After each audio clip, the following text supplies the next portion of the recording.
Okay, so we're going to get to the last story of the day. And today's last story is about a series on HBO Max that came out last year, and that was House of the Dragon. And House of the Dragon, everybody was looking forward to this series because for a couple reasons. Number one is Game of Thrones. Number two, as far as a Game of Thrones fan, anything could have been better than what they put out for the last season. Anything. Um, I beg to and differ. so I think that when you hear any little breadcrumb about House of the Dragon now, you're all over it. You're jumping all over it because you can't wait. House of the Dragon is one of those series that HBO hit a home run with.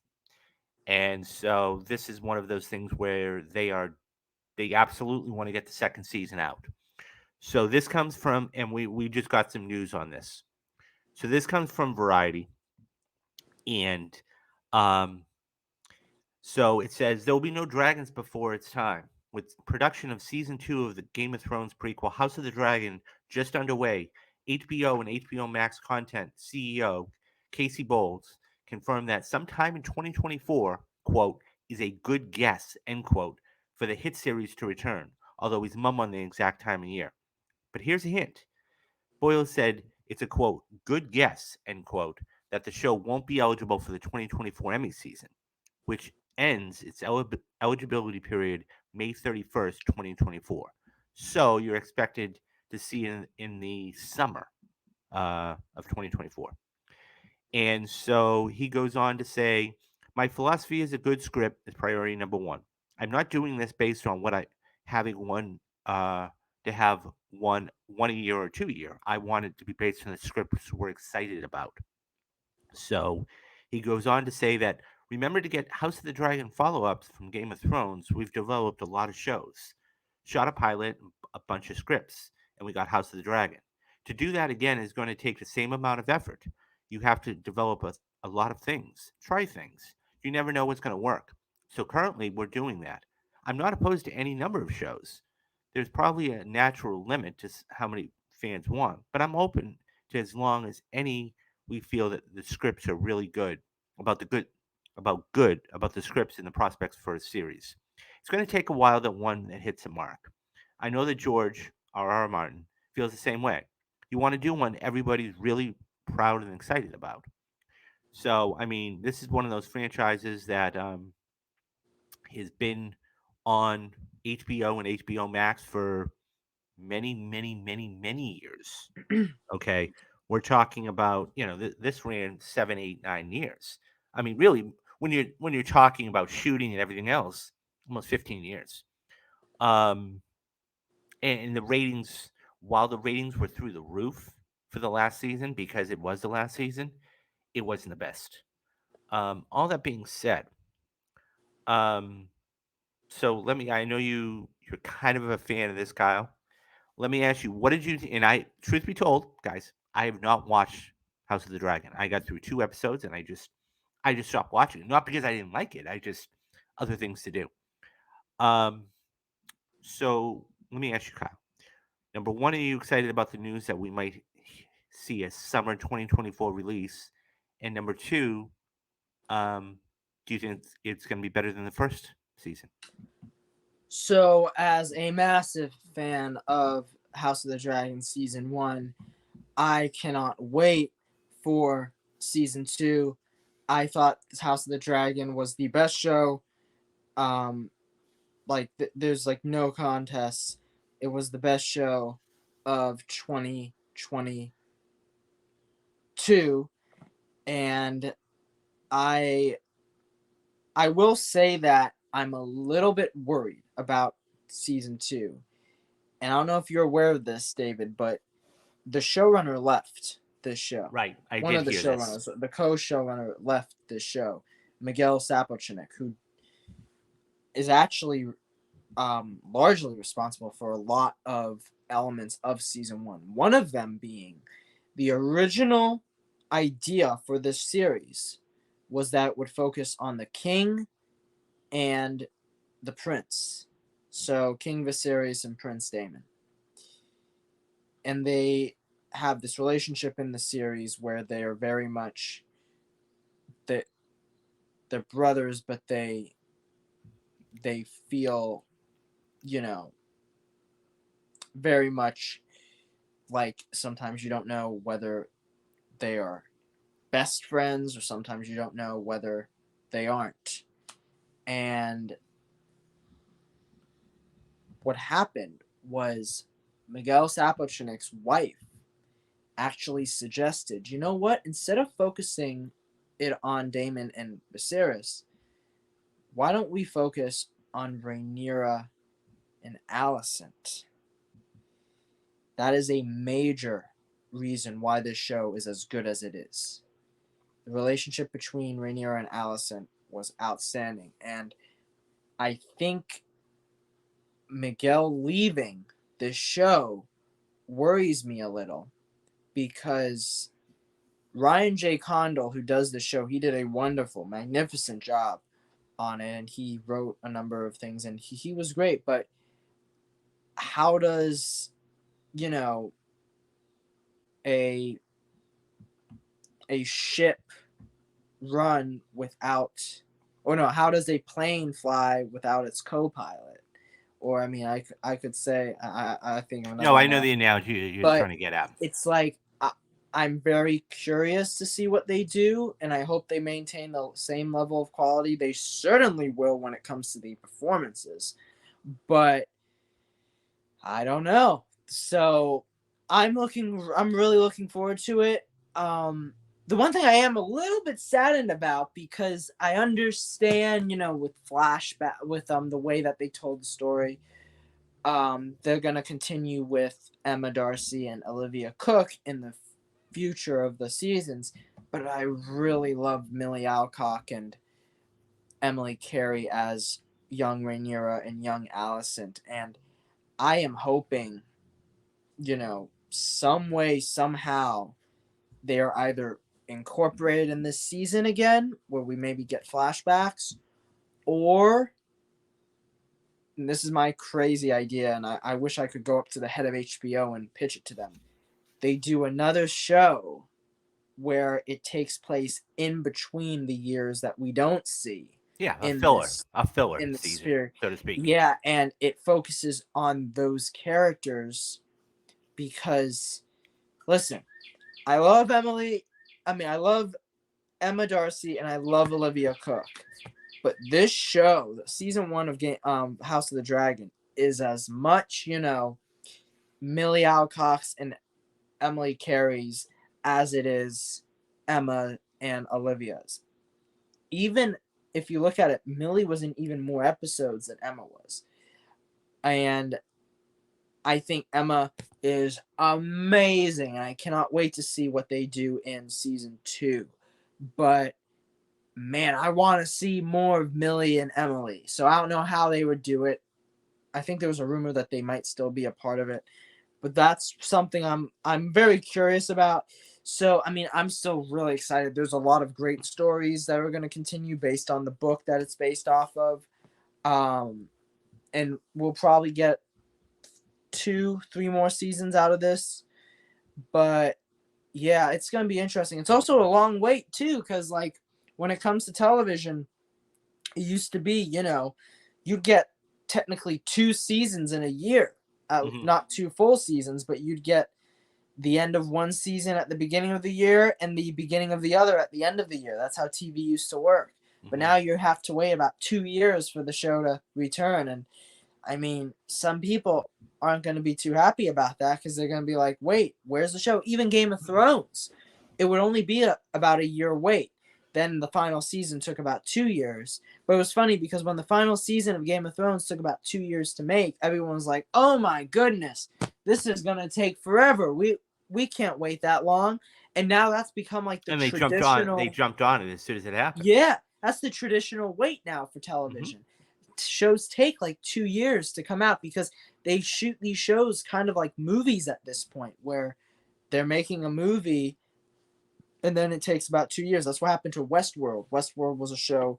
I think what should have happened with Westworld is if they shot it much closer. They could have finished the series, but because it took them so long between each season to tell each storyline, it ended up where the show is now canceled because they didn't want to spend another bucket load of cash to make the next season. So yeah, I'm so excited for it though because it is my favorite show, and I cannot wait to see these characters and these actors come back because they took the world by storm, and that was something that a lot of people did not expect to see when you know House of the Dragon started.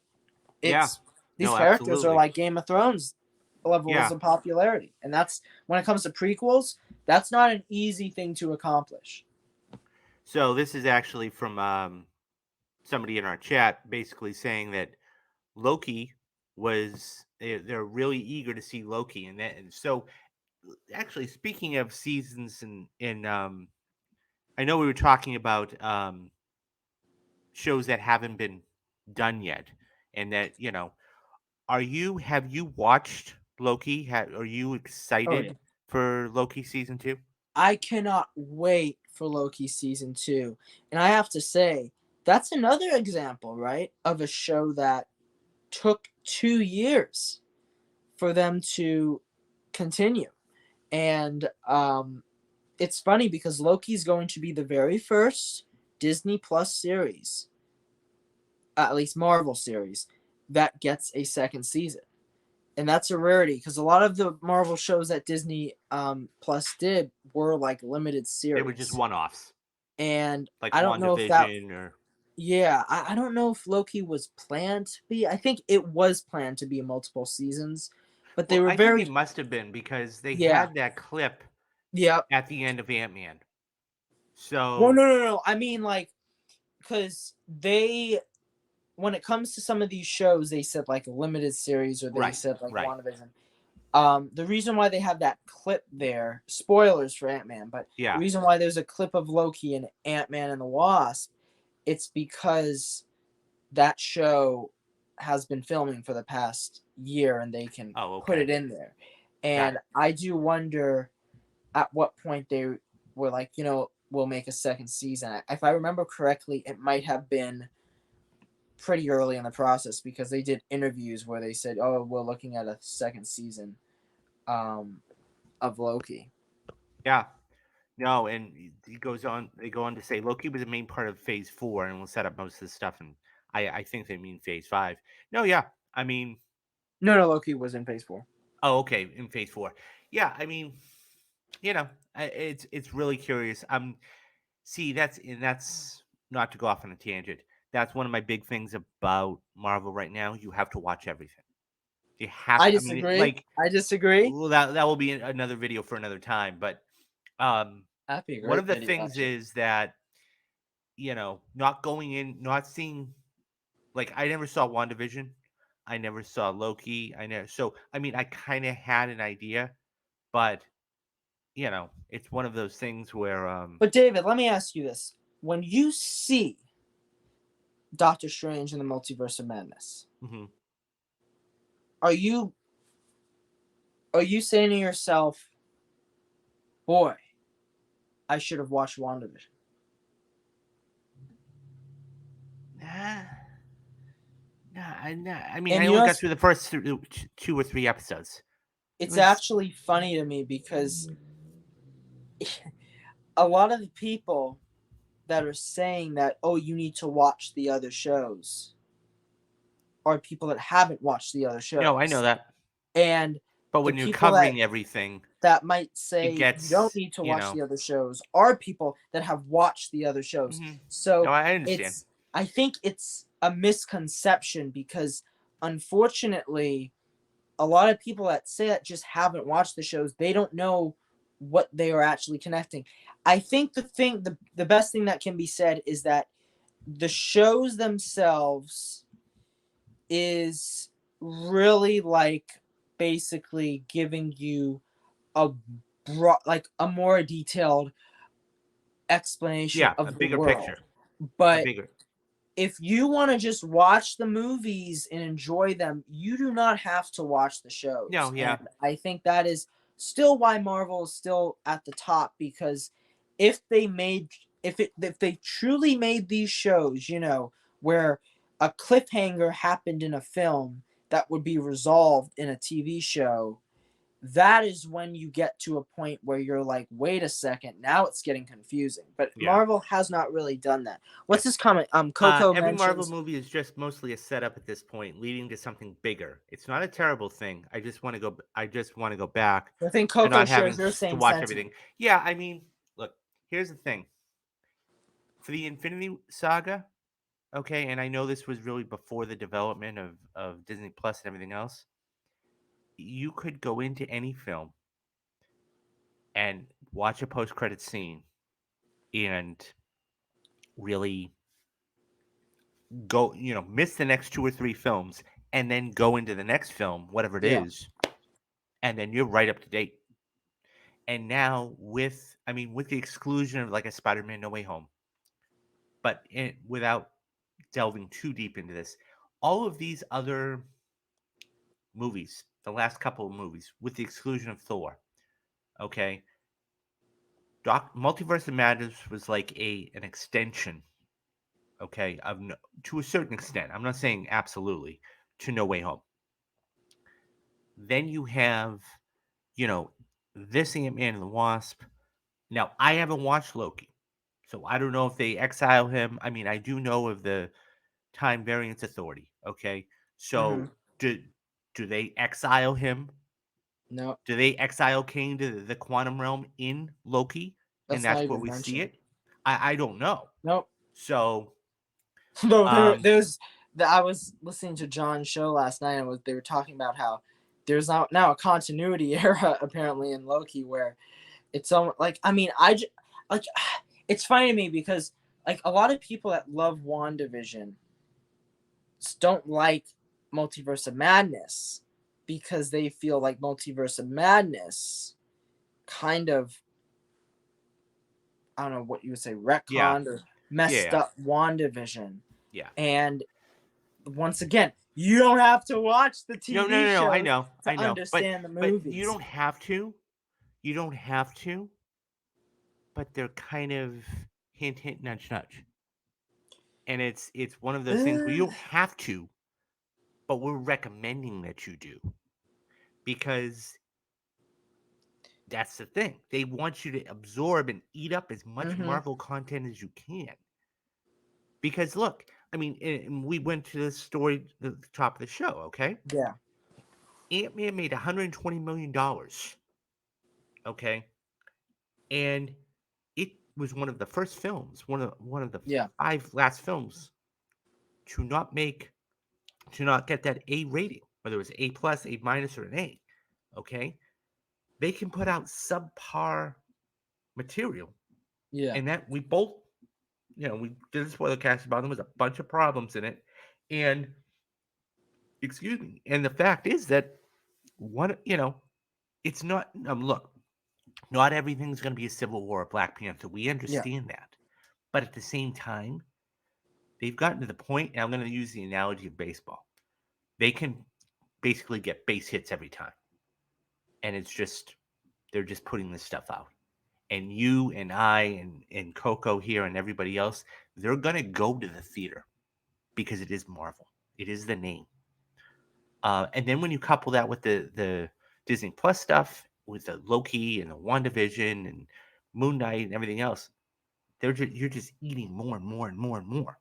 I want to So address, so Coco mentioned like half of the movie is part of setting up something new, like how in Wakanda Forever, the Ironheart side story didn't matter at all to the main story. I disagree, because the Ironheart story was the main story. The whole point of the movie was that Namor wanted yeah, to kill Ironheart, and that is why it set place the conflict, because Ironheart had created the machine that was built in the water that seeked out vibranium, and therefore they ended up starting the rivalry there. So I do yeah, think it affected. I will say that um looking at, say, how about Julia Louis Dreyfus character Val? She was in here, and it's like, oh, you could take her out of the story. That one I think I Well, could understand a bit more, but and yeah. that's the thing. Like the way and you just said it, if you can take a character, if you can write something and then remove that character and the story still functions and it still works and it's still Hmm. cohesive, Yeah. then guess what? You don't need them. And that was like I'm blanking on his name, but you had the other character they were going back and forth with. You didn't need him. Martin Freeman, thank you. Yeah, You yeah. didn't That need that him. whole side plot. Yeah, you didn't need him at all. So I get it. I understand it. Maybe it was a contractual thing. I don't know, probably. But when you Hmm. start inserting characters into places you don't need them, it needs to be, not that I'm any writing expert, but it needs to be a little more tighter. And so if you want to understand Marvel now, you need to commit to watching most of the movies or you will not understand most. But I think there's too much stuff to watch. Yeah, no, I agree. Look, here's the thing. I think that you have to watch the movies, if nothing else. Okay, that's why they're making these events. And by the way, um, just to say one last thing about Marvel is this: the reason why Marvel is so good, or one of the reasons why Marvel is so good, is because of the writing. Guardians of the Galaxy was a hit in 2014 because it was emotional. The writing was great. James Gunn did a phenomenal job. Whatever you thought of Guardians 2, but that's because most people, and I'll say most, not all, most people, okay, they will put Guardians of the Galaxy in their top 5 or top 7 films of the MCU. And that's just because it worked and because it was emotional and there was story behind it. And by the way, and we're going to be doing a video about this when it comes as it rolls along. Infinity War, I didn't realize this. Infinity War is turning 5 years old this year. Did you know that, Kyle? Wow. I think I did. I think I Yeah, did. I try April to repress 28th. it. April 28th. I'm more Infin- struck, David. I'm more struck by the fact that next year, The Force Awakens will turn 10. I know. That one for me, it's like, I mean, wait, Jedi, and we were what? talking about this off camera. Jedi's turning 40. I'm so sorry, David. I am so sorry for you. For Yeah, me, I I'm know. like, I know. I'm afraid, when Phantom Menace turns 40, that's gonna be for me where I'm like, oh, Yeah, yeah. No, oh but it's boy. just one of those things where it's just, it's crazy when it's we got War Games, we get the right stuff, we got Return of the Jedi. There's a ton of other movies from 1983, but yeah. So okay, guys. Um, thank you everybody that stopped by. Thank you for the comments.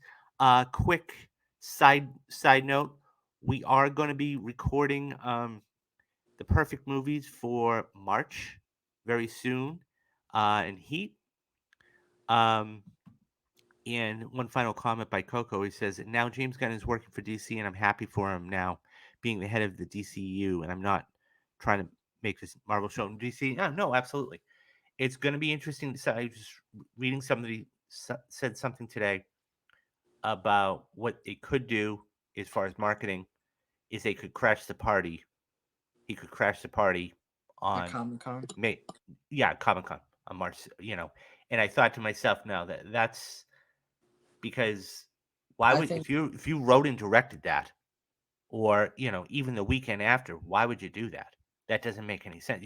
You wrote and directed Guardians. Why would you no, just no. I because you're think going to work for another? That doesn't make Comic any Con makes sense. sense because that would be in July, and I think I think that David. I think that's where we'll get our Superman. Yeah. No, and by the way, that up and they said not they I from one of the other things they said it was going That's to be what I we're mean. getting more in the summer, so it's going to be Yeah, I interesting to think we'll see. get. That would be crazy if he Oh, just no, starts out. Hey guys, you want to meet your new oh yeah. By the Superman? way, yeah. So but it's so we are going to be doing a heat. We're going to be recording Heat for our perfect movies in March, and then next week, we're going to do actually a week prior to that. We're going to be doing Creed. We're Mm-hmm. going to be doing all the Creed movies, the 2000, the first one, the second one, and then on March 4th, we're both going to go see Creed 3. We're going to come Yep. back here for the channel on March 4th, and that's a Saturday, guys. I'm going to do the Creed um, 3 spoiler cast. And then don't forget on the 5th, guys, come back here on the 5th. We have The Last of Us. Mm-hmm. So that's going to be fun. Um, and then, so we've got a ton of stuff coming up here on the channel. Thank you, Thank Coco, you for very this much, Coco. I support. appreciate that. And you're going to be looking forward to a number of great spoiler casts and every series. So March 1st, don't forget we got the Mandalorian starting. We are going to be doing Mandalorian spoiler cast. I've got to catch up in the first 2 seasons. Um, so you're going to be getting that. The first couple weeks of March are going to be crazy, crazy. Um, and yeah, and then May is Guardians. June 2nd is Across the Spider Verse, which I've got to see the first one. We've got June 9th is Transformers. The 16th is The Flash. The end of the month, the 30th is Indiana Jones. So I believe it's the same day it comes out. Oppenheimer and Barbie come out the same day. And then we've got Mission Impossible. And then, of course, one that you are looking forward to is it's coming out on Netflix. I think you were telling me, right? That the Teenage Mutant Ninja Okay. Turtle movie is coming No, out. no, I think it's actually going to be a live action theatrical film. Oh, really? No, Okay. not live action, animated Right, theatrical right, right, film. right, right. So that's coming out in August. We got a ton of stuff for the rest of the year, guys. Um, okay. So thank you very much, and thank you, Coco, for that. And guys, if you stop by for a couple of minutes, hit that like and hit that subscribe button because this is the only way it's gonna get out, and we want it And to get out to share. everybody. Let people know that this channel exists. Exactly. Okay. And I can't wait for this. I cannot wait to see what's coming up. And we're gonna have. And by the way, guys, you can follow him on Twitter. You can follow me on Twitter, and we're always doing spaces. So Yeah. please feel free to pop in. There's the handles. Feel free to pop into any of our spaces. Say hello, and yeah, Spaces on Twitter. Twitter is where yes, you find them. yeah. And we're doing, and yeah, we got a bunch of stuff. Okay, guys. So thank you very much. Do the 3 things you need to do: be safe, be careful, and take care of yourself. He's Kyle. I'm David. And you have been watching Real Talks. Bye bye, guys. Bye bye.